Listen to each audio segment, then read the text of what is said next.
Hey everyone. Something a little bit unexpected happened to me yesterday, and this is uncharted territories for me. It's something that's never happened before, and I'm not exactly sure what I should do moving forward, so I'm going to take you guys through it, let you know my side of it and what I'm thinking so far, and I want you to let me know what you think that I should do, and if you have any experience with this also happening to you and your channel, I would definitely love any help that I can get. So basically, I get this email last night that says, due to a copyright takedown notice that we received, we had to take down your video from YouTube. And it was one of my Lick of the Week videos of a Frank Gambale sweep picking lick. So if you're unfamiliar with my Lick of the Week series, it's a video series that I do every Tuesday where I transcribe a variety of different licks from a bunch of different artists that I respect. And I play the lick at the beginning of the video. I play it myself, and I put a transcription up on the screen of I write the transcription out myself. I play the lick, and then I give you a little explanation of what I think is going on theoretically, and I show you what fingerings that I'm coming up with for the lick. And I've done 83 of them so far. I've never had any issues with them. And this one was kind of confusing to me because it says that it was issued by Frank Gambale. I got a copyright strike, which is a big deal if you're unfamiliar with copyright strikes. If you're a YouTuber and you get 3 copyright strikes, your channel gets taken down. So this is a big deal because, if you've been following my channel, I've been posting a lot of videos over the past 2 years. It's been a, big priority of mine, a big part of my life, and it's something that I'm taking seriously and I really want to pursue.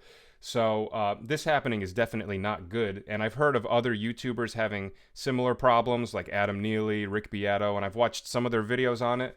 So I want to take you through what is confusing about this to me because there's a couple of specific things regarding this one that sort of doesn't make sense to me. So the first thing is the source that the lick was coming from. So the lick that I'm doing is from a live recording of Frank Gambale playing at the NAMM show in either 2017 or 2018, a couple of years ago.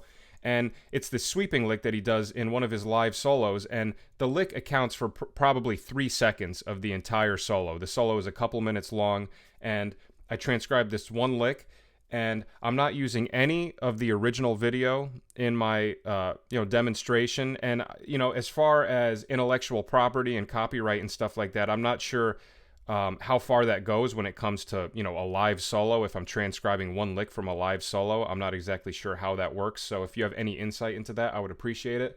So then I started doing a little bit of research, and I saw that there's something called fair use laws in music, which says that fair use is a set of exemptions to U.S. copyright law that allows copyrighted work to be used for educational purposes, news reporting, and other informational context without payment or permission. It also allows for commentary on a piece of work and an additional exception for non-commercial work. So if that's really the way that it works, it seems like there's sort of gray areas with a lot of this stuff. A lot of the research that I've been doing seems to kind of come down to it's up to the courts. It's what the courts decide they want to do.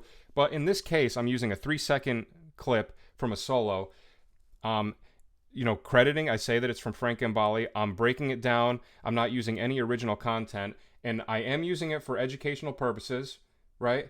I am doing commentary on a piece of work because I am going over what I think is happening theoretically, and I'm going over what I think the fingerings are, and I'm talking about the technique, his sweeping technique, and how I think he achieves some of it.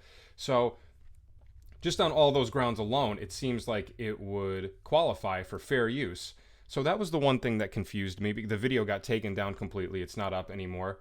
And I know that I can dispute it, but I've heard some people say that if you dispute it, you actually run the risk of your entire channel getting taken down. So I'm not sure if that's true or not as well. So I'm kind of at the point I'm at now as I'm doing all this research, and I'm not really sure. It doesn't seem like there's clear-cut information on all of this stuff. It seems like it's kind of loose, so I'm curious if you guys have had similar experiences.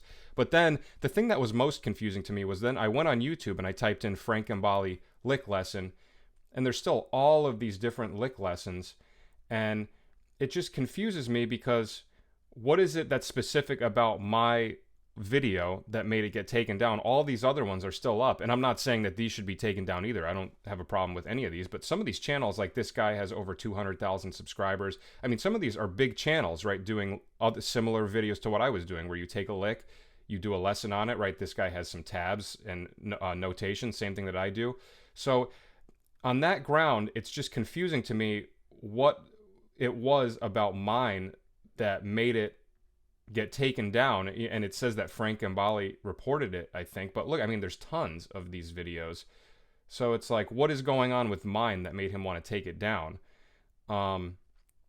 So just based on those, few things alone, I'm a little bit confused, and I'm wondering if I should fight it. And if I was to fight it, how do I go about doing that? If you've gone through something like this before, I would love some insight into what your process was and how you went about doing this, because I don't want this to keep happening. This actually kind of made me a little bit alarmed and made me start thinking like, okay, in future videos, should I not cover certain people for Lick of the Weeks? I mean, a lot of the people that I have done on the Lick of the Weeks have been older jazz musicians who have been deceased for decades. So on that ground, it seems a little bit more safe. It wasn't something I did intentionally, but now I'm thinking moving forward, if I, cover artists like this who are, still alive and have the ability to just go on YouTube and find a video and then report it and get a copyright strike, should I sort of hesitate to do certain artists? I'm not sure. So basically, like I said, a bunch of times in this video, I don't really know what to do moving forward right now. I don't know if I should just comply with the copyright strike and let the video just get taken down and wait for the strike to get lifted in December,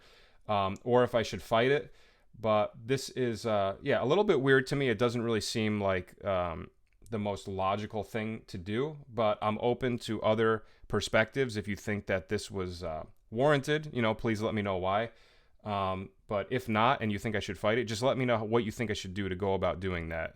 Any help is greatly appreciated.